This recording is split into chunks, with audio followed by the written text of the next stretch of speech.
Pensilvania es la Transilvania de Estados Unidos. Al igual que en la tierra del conde Drácula, en Pensilvania también hay unos bosques increíbles, hace más frío que pelando rábanos y es un lugar capaz de producir las peores pesadillas de al menos un estadounidense, el presidente Donald Trump. Ahora os vamos a explicar por qué. Desde VisualPolitik creemos que para entender bien las elecciones de Estados Unidos no podemos verlas como una única disputa, sino que hay que analizarlas según sus 52 estados. Recordad que los votantes estadounidenses no deciden directamente quién quieren que sea el presidente, sino que eligen la composición del colegio electoral. El colegio electoral se compone de 538 electores que representan a los 52 estados y al Distrito de Columbia. La distribución de miembros del colegio electoral va más o menos en función de la población de cada estado, y aquí es donde Pensilvania cobra muchísima importancia. ¿Por qué? Pues porque estamos hablando del quinto estado más poblado de los Estados Unidos. Así que en Pensilvania se juegan ni más ni menos que 20 electores. Hay muchos estados que tradicionalmente votan al mismo partido, pero también hay estados en los que la victoria está más disputada. Son los llamados swing states, y Pensilvania es uno de ellos. En 2016, Trump se impuso en este estado, pero en 2020 no está nada claro lo que puede pasar. Incluso hay encuestas que son muy favorables a Biden, que implican que Pensilvania podría ser decisivo para propiciar el cambio de inquilino en la Casa Blanca. Por eso, lo que pueda pasar en estados como Pensilvania ha motivado declaraciones como esta. Trump rechaza comprometerse a aceptar los resultados de las elecciones. Y ya sé lo que os estaréis preguntando, pero ¿qué lógica tiene esto? ¿Qué pasa? ¿Que Donald Trump solo confía que las elecciones son limpias cuando las gana? ¿Por qué Trump dice que no se fía del resultado de las elecciones? Pues la explicación no es otra que el voto por correo. Tened en cuenta que en las elecciones estadounidenses, el partido que saca más votos en la mayor parte de los estados se lleva a todos sus representantes en el colegio electoral. No importa que un candidato gane las elecciones por un voto o por 1.000.000. Lo importante es ganar. Por eso, mucho ojo con Pensilvania, porque aunque 20 votos electorales os puedan parecer poco, tened en cuenta que es, junto a Florida, el swing state que más votos pone en juego, y en 2016 bastaron 44.000 votos en un estado de casi 13 millones de habitantes para que esos 20 electores cayeran del lado de Trump, apenas décimas porcentuales. Y claro, lo que por poco ganó Trump, por poco lo puede perder. Ahora, esos 20 electores podrían ser para Biden. Además, no perdáis de vista que hablamos de 20 electores que gana un candidato, pero también de 20 electores que pierde el otro candidato, o más bien que deja de ganar. Hace 4 años, 77 votos del colegio electoral separaron a Trump de Clinton. Con estos cálculos, Pensilvania representa 40. Es decir, la mitad del camino para que los demócratas le den la vuelta a esta situación. Por eso Trump está tan preocupado. Estamos ante unas elecciones en las que cualquier detalle puede ser decisivo. Debido al voto por correo, 2020 será la elección más amañada de la historia de nuestras naciones, a menos que esta estupidez se termine. Votamos durante la Primera Guerra Mundial y durante la Segunda Guerra Mundial sin ningún problema. Pero ahora se están aprovechando del COVID para hacer trampas usando el voto por correo. Así que ahora que se acerca Halloween y las elecciones en Estados Unidos, la pregunta es, ¿por qué provoca tanto miedo en Trump el voto por correo? ¿Qué importancia puede tener en estados como Pensilvania? Y lo que es más importante, ¿cómo ven los pensilvanos estas elecciones? Hoy vamos a responder a todas estas preguntas, pero antes, vamos a ver un poco de historia. Sleepy Joe cabalga por Pittsburgh. En pocos lugares podemos sentir tan cerca la historia de Estados Unidos como en Pensilvania. Pensilvania es el estado donde se encuentra Filadelfia, y es en esta ciudad donde en el siglo XVIII se declaró la independencia de los Estados Unidos. Todo esto mientras sonaba la campana de la libertad en el Independence Hall, campana que todavía hoy se puede visitar. Durante la Guerra de la Secesión, en el siglo XIX, Pensilvania fue también el escenario de una de las batallas más decisivas, la batalla de Gettysburg. Del siglo XX, los aceros de Pittsburgh fueron el material del que se fabricaron los grandes rascacielos de Nueva York, como el Empire State Building. Vamos, que Pensilvania es historia viva de Estados Unidos.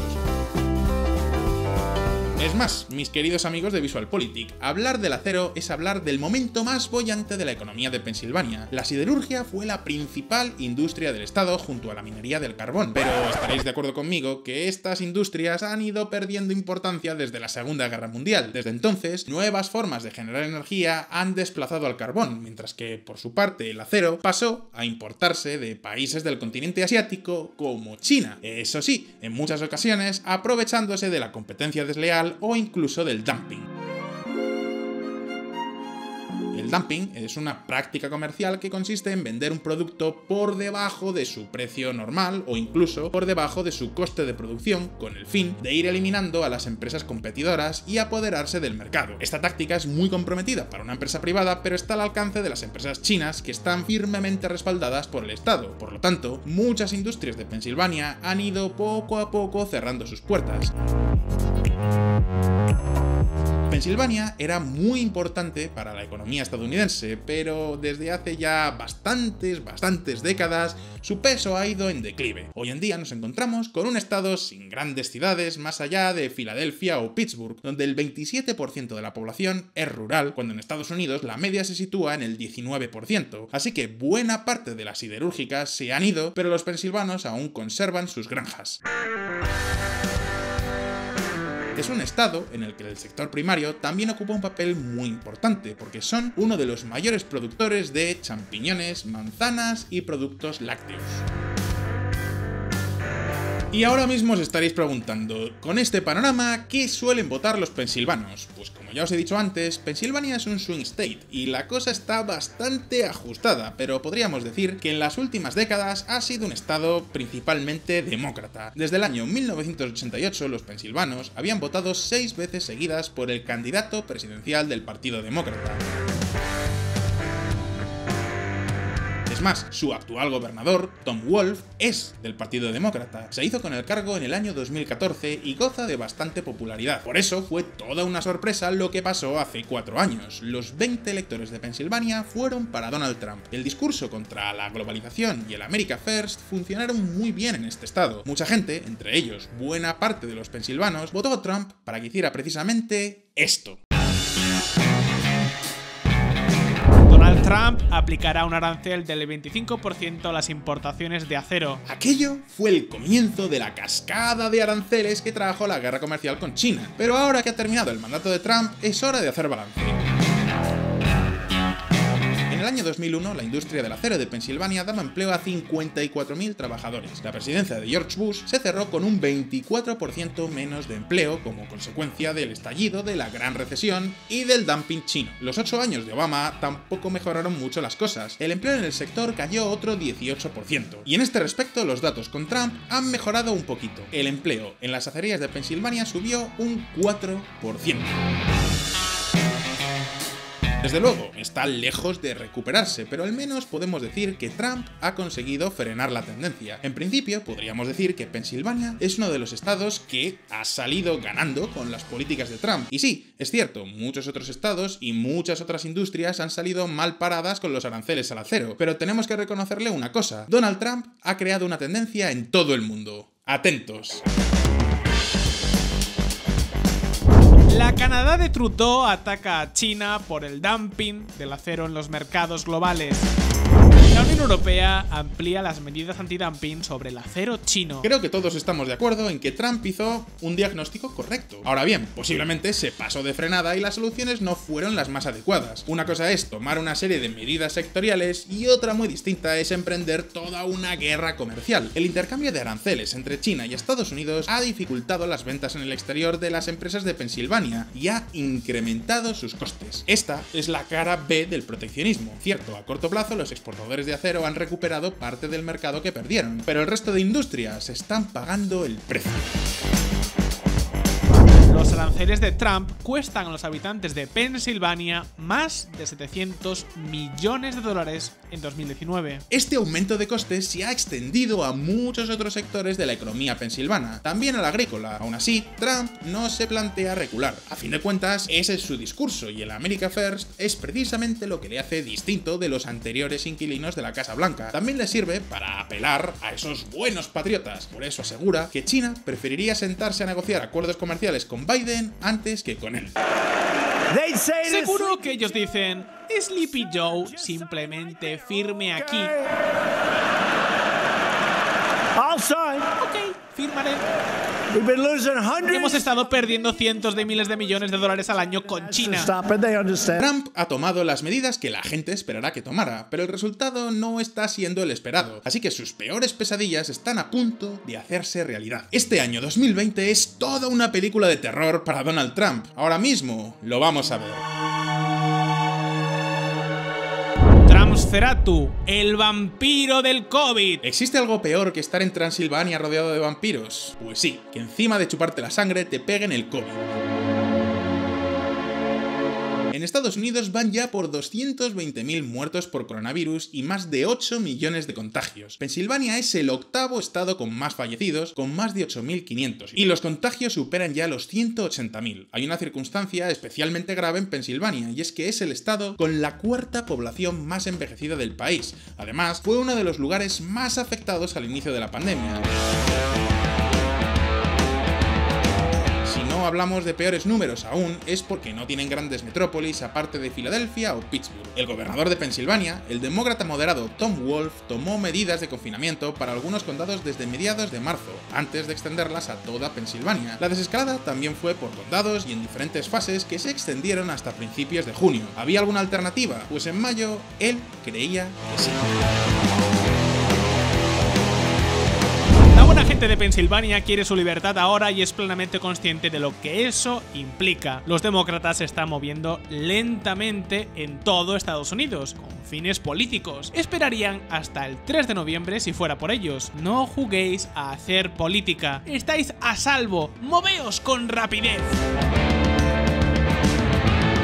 Aquí encontramos un ejemplo más de lo ajustadas que van a estar las elecciones presidenciales. Como podéis imaginar, la incidencia del coronavirus en Pensilvania se concentró, sobre todo al principio, en Filadelfia. El condado de Filadelfia apoya masivamente a los demócratas. Hace 4 años sacaron con Hillary Clinton el 82% de los votos. Fueron casi medio millón de votos más que Donald Trump. Un dato brutal, demoledor. En Pittsburgh también ganaron los demócratas, pero la pelea no estuvo tan desequilibrada.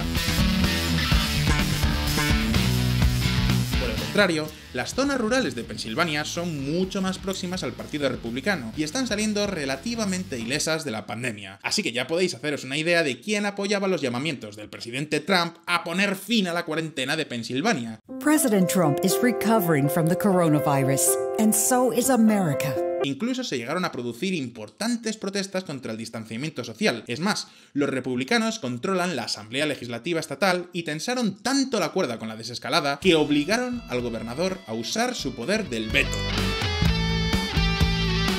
El gobernador Wolf veta proyectos de ley para permitir la reapertura de varios condados e industrias. En otras palabras, ahora más que nunca se ha acentuado la división entre los habitantes de las ciudades, demócratas y partidarios de medidas restrictivas para contener el virus, y los habitantes de las zonas rurales, republicanos y que creen que las medidas del gobernador Wolf han ahogado la economía estatal y a sus empresas. Los contagios de Trump, su mujer, su hijo y de media Casa Blanca han sido desde luego un golpe para las aspiraciones republicanas. Ya no necesitamos saber nada más para tener bastante claro que el coronavirus campa a sus anchas por los Estados Unidos. Ojo, esto no quiere decir que en el resto del mundo estemos mucho mejor, pero comprended que al votante estadounidense le preocupa lo suyo. Así que en Pensilvania los republicanos han buscado otros asuntos con los que hacer daño a los demócratas. Y otro tema en el que creen haber encontrado una buena oportunidad es el del fracking.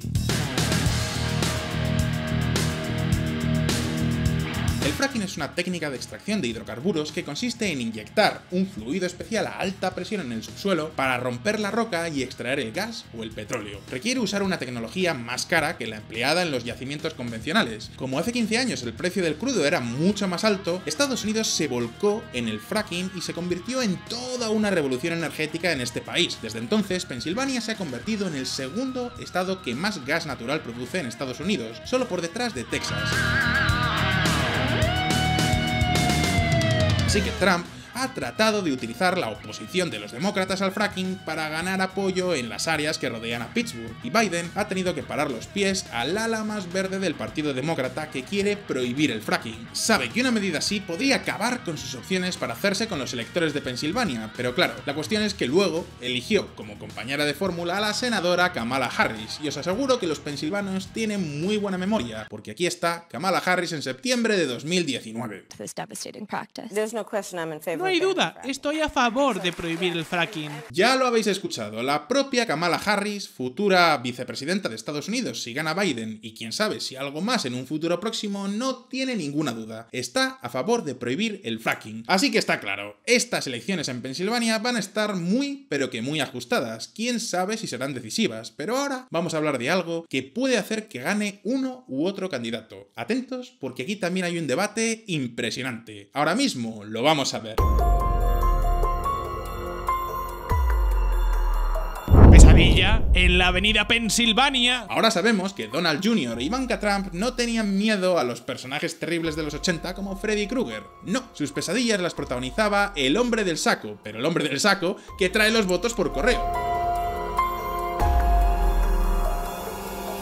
Fuera de Estados Unidos se está hablando poco de este asunto, y es posible que a partir del 4 de noviembre no se hable de otra cosa. En juego estaría decidir quién reside en el 1600 de Pennsylvania Avenue, en Washington. Y claro, a estas alturas de la película podéis pensar, ¿pero de verdad es tan importante el voto por correo? Pues recordad que estamos en 2020 y que todo es posible. 2020, entre otras cosas, ha cambiado las reglas del comportamiento social en muchos ámbitos, también el electoral.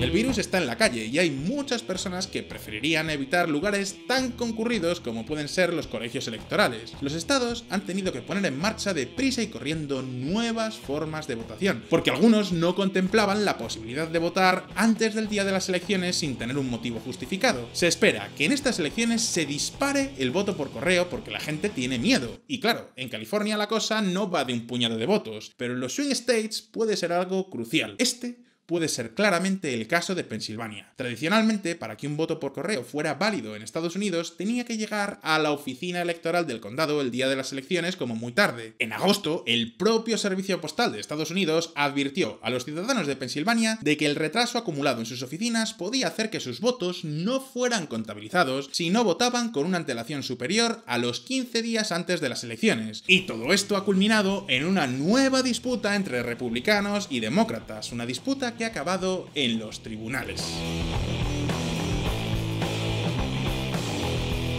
El Tribunal Supremo de Pensilvania se pone del lado de los demócratas y extiende los plazos del voto por correo a 3 días después del día de las elecciones. De esta forma, en Pensilvania se darán por buenos los votos que lleguen a la oficina electoral hasta 3 días después del 3 de noviembre. Es decir, los republicanos han recurrido esta decisión a nivel federal ante el Tribunal Supremo. Pero esperad un momento, porque las peleas entre republicanos y demócratas apenas acaban de comenzar, porque los republicanos creen que con todo esto del voto por correo masivo se están dando las condiciones para que se produzca el pucherazo del siglo. También han pedido que se invalen las papeletas de los votantes cuya firma no se identifique con exactitud con la registrada oficialmente, o que no se permita enviar el voto por correo directamente a través de un buzón. Todo esto está en manos de los tribunales, y lo peor es que en otros estados como Ohio o Texas las cosas están parecidas. Un caos de proporciones nacho-italianas. Pero para entender lo que está pasando, tenéis que ver esto.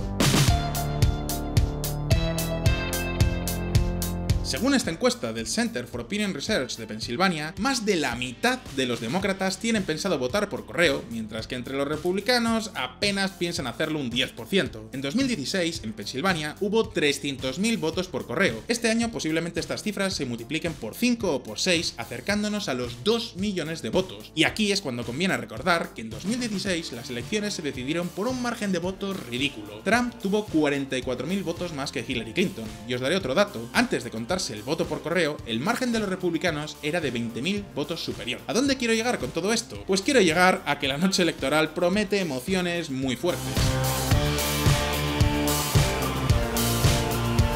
Es seguro que el recuento comenzará en Pensilvania a favor de Donald Trump gracias al conteo en las zonas rurales, que es más rápido de contar que en las ciudades. Además, hay predicciones de The Economist que advierten que aún avanzando hasta en un 70% el conteo del voto por correo, es posible que Pensilvania aún se mantenga en una victoria republicana. Y aquí tenemos dos escenarios. Imaginad que los 20 electores en juego al final son los decisivos. ¿Cómo se tomaría Donald Trump un cambio de una Pensilvania republicana a una Pensilvania demócrata? Pensad que no estoy hablando de un cambio de última hora en la noche electoral, sino que tras contabilizar los votos llegados hasta el viernes 6 de noviembre, las elecciones den un vuelco. Ya os imagino a todos en Twitter dándole continuamente al F5. Luego está la otra alternativa. Si las cosas están muy ajustadas, podría ser que una cifra tan reducida como un 3% de los votos por correo no fueran contabilizados porque llegan tarde, o que no los dieran por válidos por el motivo que sea, y que entonces la balanza cayera de un lado u otro. En otras palabras, que mis queridos amigos de VisualPolitik, hasta este momento el voto por correo es la peor pesadilla de Donald Trump, pero después del 3 de noviembre puede ser la peor pesadilla de todo el mundo. Así que ahora nos preguntamos, ¿podría pasar algo peor que Trump no aceptara el resultado electoral? Pues sí, y ya nos están preparando para ello. Biden asegura que las artimañas en las urnas son la única forma en que podría perder las elecciones estadounidenses. Está claro que si la victoria no es muy clara para uno de los dos contendientes, se va a liar parda. Pase lo que pase, os lo contaremos aquí, en VisualPolitik, pero ahora la pregunta es para vosotros. ¿Creéis que tendremos un resultado definitivo el día de las elecciones o habrá que esperar? ¿Pensáis que los resultados de Pensilvania volverán a estar tan ajustados? Es más, si fueseis pensilvanos, ¿seguiríais con Trump o apostaríais por Biden? Podéis dejarme vuestra respuesta en los comentarios y como siempre, no olvidéis que sacamos vídeos nuevos todas las semanas, así que suscribíos a VisualPolitik y dadle a la campanita para que os llegue una notificación cada vez que actualizamos. Si os ha gustado este vídeo, dadle a like y nos vemos en el próximo. Un abrazo y hasta pronto.